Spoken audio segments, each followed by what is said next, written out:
പ്രിയപ്പെട്ട സുഹൃത്തുക്കളെ, നമ്മൾ ചർച്ച ചെയ്തുകൊണ്ടിരിക്കുന്നത് ന്യൂസ് റിപ്പോർട്ടിംഗ് ആൻഡ് എഡിറ്റിങ്ങിലെ പ്രീവിയസ് ക്വസ്റ്റ്യൻ പേപ്പറിലെ സെക്ഷൻ സി ആണ്.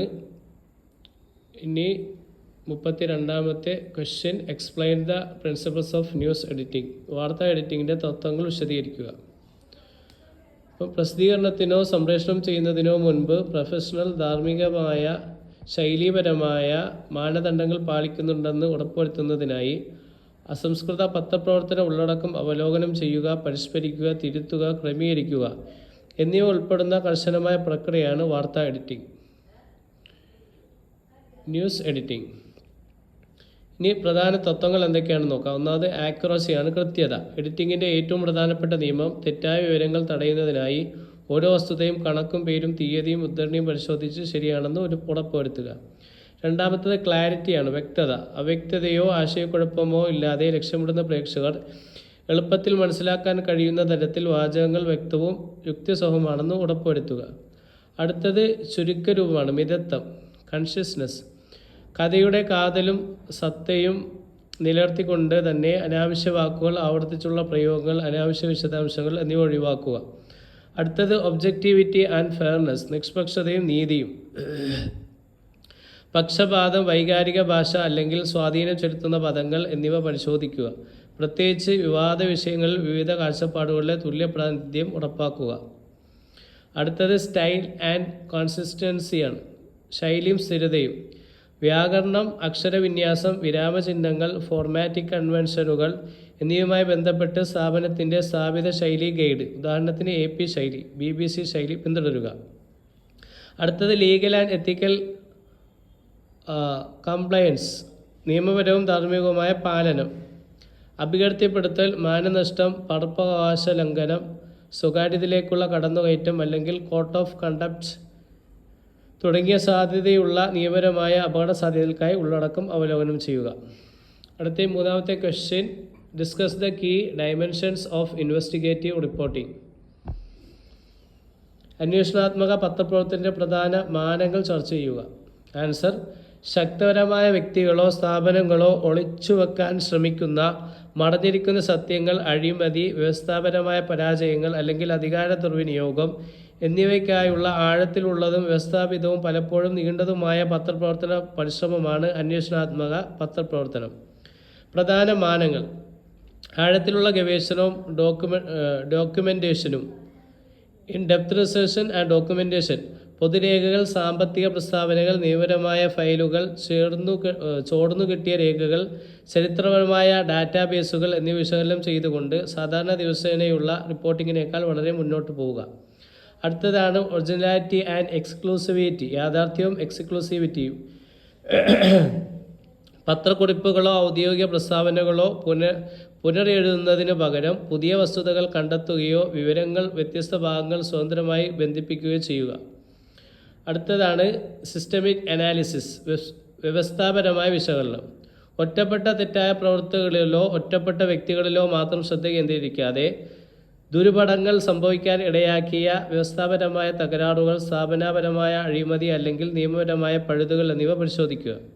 അടുത്തത് റീഗർ ആൻഡ് വെർട്ടിഫിക്കേഷനാണ്, കൃത്യതയും പരിശോധനയും. ശക്തരായ വ്യക്തികളിൽ നിന്നുള്ള എതിർപ്പുകളോ വ്യവഹാരങ്ങളെയോ നേരിടാൻ ഉയർന്ന തലത്തിലുള്ള തെളിവുകളും വസ്തുതാ പരിശോധനാ മാനദണ്ഡങ്ങളും പലപ്പോഴും നിയമപരമായ അവലോകനങ്ങളും ഉൾക്കൊള്ളുക. അടുത്തത് പബ്ലിക് ഇൻട്രസ്റ്റ് ഇമ്പാക്റ്റ് ആണ്, പൊതുജന താൽപ്പര്യം, പൊതുജന താൽപ്പര്യ ആഘാതം. പബ്ലിക് ഇൻട്രസ്റ്റ് ഇമ്പാക്ട്സ്: സ്ഥാപനപരമായ പരിഷ്കാരങ്ങൾ നയിക്കുക, നിയമനിർമ്മാണ മാറ്റങ്ങൾക്ക് തുടക്കമിടുക അല്ലെങ്കിൽ തെറ്റായ പ്രവൃത്തി ചെയ്തവരെ ഉത്തരവാദിത്തങ്ങളാക്കുക എന്നിവയാണ് ആത്യന്തിക ലക്ഷ്യം. ഇതിലൂടെ ഒരു സമൂഹ കാവൽക്കാരനായി, ഒരു നാലാം തൂണായി പ്രവർത്തിക്കുന്നു. അടുത്ത സ്ഥിരോത്സാഹവും ധൈര്യവും, പെർസിസ്റ്റൻസ് ആൻഡ് കറേജ്. അപകടകരവും കനത്ത കാവലുള്ളതുമായ സ്ഥാപനങ്ങളെ അന്വേഷിക്കുമ്പോൾ കാര്യമായ സമയനിക്ഷേപവും വൈകാരിക ശേഷിയും പലപ്പോഴും ശാരീരികമോ തൊഴിൽപരമോ ആയ ധൈര്യവും ആവശ്യമാണ്. ഇനി 34ാമത്തെ question, what is an editorial? What are the various types of editorials? എന്താണ് എഡിറ്റോറിയൽ അഥവാ മുഖപ്രസംഗം? വിവിധതരം എഡിറ്റോറിയലുകൾ ഏതൊക്കെയാണ്? ആൻസർ: ഒരു പത്രത്തിൻ്റെയോ മാധ്യമ സ്ഥാപനത്തിൻ്റെയോ സീനിയർ എഡിറ്റോറിയൽ ബോർഡ് എഴുതുന്ന അടിസ്ഥാനത്തിലുള്ള ലേഖനമാണ് എഡിറ്റോറിയൽ. പൊതുജനങ്ങളുടെ അഭിപ്രായങ്ങളെ സ്വാധീനിക്കുക, പ്രധാനപ്പെട്ട വാർത്തകൾ വ്യാഖ്യാനിക്കുക അല്ലെങ്കിൽ നിയമപരമായ മാറ്റത്തിനായി വാദിക്കുക എന്നിവ ലക്ഷ്യമിട്ട് ഇതൊരു വ്യക്തിഗത റിപ്പോർട്ടറുടെ വ്യക്തിപരമായ കാഴ്ചപ്പാടല്ല, മറിച്ച് സ്ഥാപനത്തിൻ്റെ ഔദ്യോഗിക ശബ്ദത്തെ പ്രതിനിധീകരിക്കുന്നു. എഡിറ്റോറിയലുകളുടെ തരങ്ങൾ: പ്രേരണാത്മക എഡിറ്റോറിയൽ, എഡിറ്റോറിയൽ ഓഫ് പെർസ്വേഷൻ. ഒരു വിവാദപരമായ പൊതുപ്രശ്നത്തിലോ നയത്തിലോ ഒരു പ്രത്യേക കാഴ്ചപ്പാട് സ്വീകരിക്കാൻ വായനക്കാരെ പ്രേരിപ്പിക്കാൻ ലക്ഷ്യമിടുന്നു. ഇത് വാദങ്ങൾ അവതരിപ്പിക്കുകയും കൃത്യമായ ഒരു നടപടിക്ക് വേണ്ടി വാദിക്കുകയും ചെയ്യുന്നു. അടുത്തത് editorial of explanation or interpretation, വിശദീകരണ അല്ലെങ്കിൽ വ്യാഖ്യാന എഡിറ്റോറിയൽ. സങ്കീർണമായ വാർത്താ സംഭവങ്ങൾക്ക് പശ്ചാത്തലവും അപഗ്രഥനവും ആഴത്തിലുള്ള അർത്ഥവും നൽകുന്നു. അതുവഴി വായനക്കാർക്ക് അവയുടെ പ്രാതിനിധ്യവും ദീർഘകാല പ്രത്യാഘാതങ്ങളും മനസ്സിലാക്കാൻ സാധിക്കുന്നു. അടുത്തത് എഡിറ്റോറിയൽ ഓഫ് ക്രിറ്റിസിസം, വിമർശനപരമായ എഡിറ്റോറിയൽ. സർക്കാർ നയങ്ങൾ, കോർപ്പറേറ്റ് നടപടികൾ അല്ലെങ്കിൽ പൊതുവ്യക്തികൾ എന്നിവയിലെ തകരാറുകൾ, അഴിമതി അല്ലെങ്കിൽ പരാജയങ്ങൾ എന്നിവ നേരിട്ട് ചൂണ്ടിക്കാണിക്കുകയും മോശം ഫലങ്ങൾക്ക് നേരെ അവരെ ഉത്തരവാദികളാക്കുകയും ചെയ്യുന്നു. അടുത്തത് editorial of commendation of praise, അഭിനന്ദന പ്രശംസാപരമായ എഡിറ്റോറിയൽ. പോസിറ്റീവ് നേട്ടങ്ങൾക്ക്, ധീരതയ്ക്കോ സമൂഹത്തിലുള്ള സംഭാവനകൾക്കോ വ്യക്തികളെയോ സംഘടനകളെയും സമൂഹങ്ങളെയും തിരിച്ചറിയുകയും ബഹുമാനിക്കുകയും പ്രശംസിക്കുകയും ചെയ്യുന്നു. അടുത്തതാണ് എഡിറ്റോറിയൽ ഹ്യൂമറസ്, വിനോദ ഹാസ്യ editorial. Editorial of humorous or entertainment, വിനോദ ഹാസ്യ എഡിറ്റോറിയൽ. സാമൂഹ്യ പ്രവണതകൾ, സാംസ്കാരിക പ്രതിഭാസങ്ങൾ അല്ലെങ്കിൽ ചെറിയ പൊതുപ്രശ്നങ്ങൾ എന്നിവയെ അഭിസംബോധന ചെയ്യാൻ ധർമ്മം, ആക്ഷേപഹാസ്യം അല്ലെങ്കിൽ ലളിതമായ അഭിപ്രായങ്ങൾ എന്നിവ ഉപയോഗിക്കുന്നു. 35ാമത്തെ ചോദ്യം, what is A headline? What are the function of headlines? എന്താണ് തലക്കെട്ട്? ഹെഡ്ലൈൻ. തലക്കെട്ടുകളുടെ പ്രവർത്തനങ്ങൾ ഏതൊക്കെയാണ്? ആൻസർ: ഒരു വാർത്തയുടെ കാതൽ സംഗ്രഹിക്കാനും മുഴുവൻ ലേഖനവും വായിക്കാൻ വായനക്കാരെ ആകർഷിപ്പിക്കാൻ വേണ്ടി വാർത്താ സ്റ്റോറിക്ക് മുകളിൽ നൽകിയിരിക്കുന്ന ബോൾഡ് ചെയ്ത വരികളാണ് തലക്കെട്ട്. ഇനി തലക്കെട്ടുകളുടെ പ്രവർത്തനങ്ങൾ: ശ്രദ്ധ ആകർഷിക്കുക, അട്രാക്റ്റിംഗ് അറ്റൻഷൻ. മറ്റു ഉള്ളടക്കങ്ങളിൽ നിന്ന് വായനക്കാരുടെ ശ്രദ്ധ പിടിച്ചു പറ്റുന്നതിനായി പത്രത്തിൻ്റെ മുൻപേജിലോ വാർത്താ വെബ്സൈറ്റിലോ സോഷ്യൽ ഫീഡിലോ ഒരു ആകർഷകമായി പ്രവർത്തിക്കുന്നു. അടുത്തതാണ് സമറൈസിംഗ് ദ ന്യൂസ്, വാർത്ത സംഗ്രഹിക്കുക. പ്രാഥമിക സംഭവങ്ങളെ സംക്ഷിപ്ത രൂപം നൽകുന്നു. കഥയുടെ പ്രധാന ലക്ഷ്യത്തിന് തൽക്ഷണം ഉത്തരം നൽകുന്നു. അടുത്തതാണ് setting the tone and moods, സ്വരവും മാനസികാവസ്ഥയും സജ്ജീകരിക്കുക. ഗൗരവമേറിയ അന്വേഷണാത്മക റിപ്പോർട്ടിംഗ് ആണോ, ലളിതമായ ഫീച്ചർ ആണോ, അതോ അടിയന്തര ബ്രേക്കിംഗ് ന്യൂസ് ആണോ എന്ന് വ്യക്തമാക്കുന്നു. അടുത്തതാണ് ഓർഗനൈസിംഗ് കണ്ടൻറ്റ്സ്, ഉള്ളടക്കം ക്രമീകരിക്കുക. തങ്ങൾക്ക് താല്പര്യമുള്ള വിഷയങ്ങളോ വിഭാഗങ്ങളോ സ്റ്റോറികളോ കണ്ടെത്താൻ വായനക്കാരെ വേഗത്തിൽ സ്കാൻ ചെയ്യാൻ സഹായിക്കുന്നു. അടുത്തതാണ് ആസ്തറ്റിക് ലേഔട്ട് അപ്പീൽ, സൗന്ദര്യാത്മക ലേഔട്ട് അപ്പീൽ. പ്രിൻ്റ് പേജിൻ്റെയോ ഡിജിറ്റൽ ഇൻ്റർഫേസിൻ്റെയോ ദൃശ്യ ലേഔട്ടും ടൈപ്പോഗ്രാഫിക് ഹൈറാർക്കിയും മെച്ചപ്പെടുത്തുന്നു. ഒതുക്കമുള്ള വായന അനുഭവത്തെ സുഗമമാക്കുന്നു. 36ാമത്തെ ചോദ്യം, what is layout? What are the different types of layouts and why is good layout important? എന്താണ് ലേ ഔട്ട്? ലേ ഔട്ടുകളുടെ വിതരങ്ങൾ എന്തൊക്കെയാണ്? എന്തുകൊണ്ടാണ് നല്ലൊരു ലേ ഔട്ട് പ്രാധാന്യമായിരിക്കുന്നത്? ആൻസർ: ഒരു പേജിലെയോ സ്ക്രീനിലെയോ ബ്രോഡ്കാസ്റ്റ് ഫ്രെയിമിലോ ടെക്സ്റ്റ്, തലക്കെട്ടുകൾ, ചിത്രങ്ങൾ, ഗ്രാഫിക്സ്, പരസ്യങ്ങൾ, വൈറ്റ് സ്പേസ് തുടങ്ങിയ ദൃശ്യഘടകങ്ങളുടെ ബോധപൂർവമായ ക്രമീകരണത്തെയാണ് ലേ ഔട്ട് സൂചിപ്പിക്കുന്നത്. വിവിധതരം ലേ ഔട്ടുകൾ: മോഡുലാർ ലേ ഔട്ട്സ്, പേജിനെ ദ്വിതീയതരത്തിലുള്ള മൊഡ്യൂളുകളോടെയോ ബ്ലോക്കുകളോടെയോ ഒരു ഗ്രിഡായി വിഭജിക്കുന്നു. വളരെ ചിട്ടയായതും വൃത്തിയുള്ളതുമായ ഇത് ആധുനിക പത്രങ്ങളിലും വെബ്സൈറ്റുകളിലും സാധാരണമാണ്.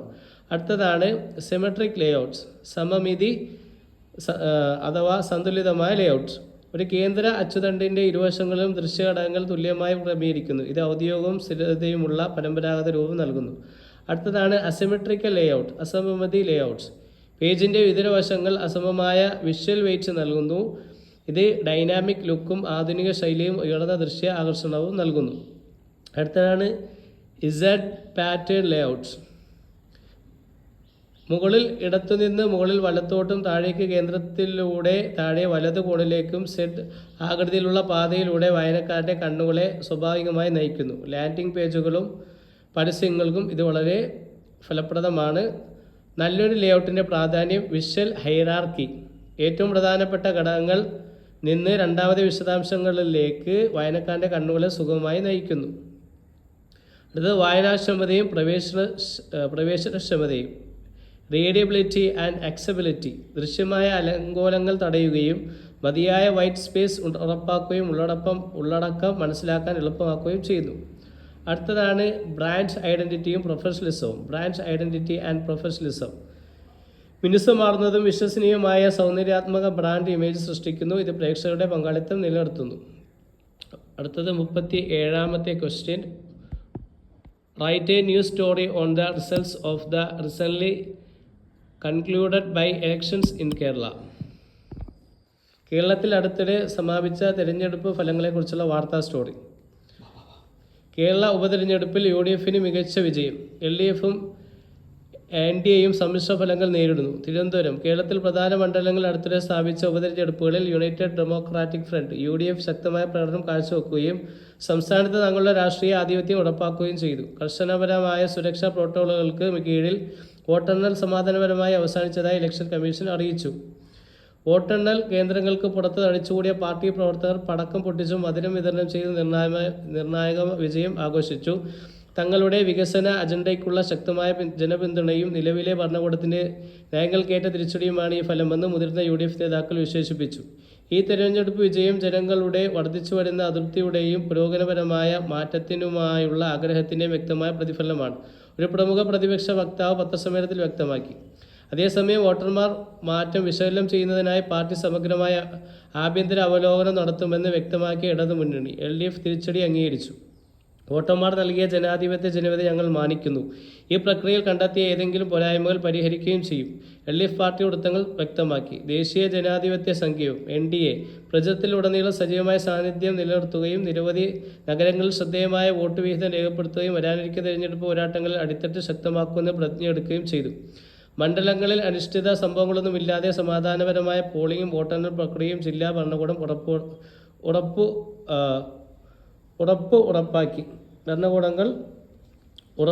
ഉറപ്പാക്കി. വരുന്ന വിശാലമായ തിരഞ്ഞെടുപ്പ് ചക്രങ്ങൾക്ക് മുന്നിൽ സംസ്ഥാനത്തിൻ്റെ രാഷ്ട്രീയ കാലാവസ്ഥയുടെ ഒരു പ്രധാന പാരാമീറ്ററായി ഈ തിരഞ്ഞെടുപ്പ് ഫലങ്ങൾ വർത്തിക്കുമെന്ന് രാഷ്ട്രീയ നിരീക്ഷകർ വിലയിരുത്തുന്നു. ഇതോടുകൂടി നമ്മൾ സെക്ഷൻ സിയിലെ എല്ലാ ക്വസ്റ്റ്യനും ആൻസേഴ്സും ചർച്ച ചെയ്തു.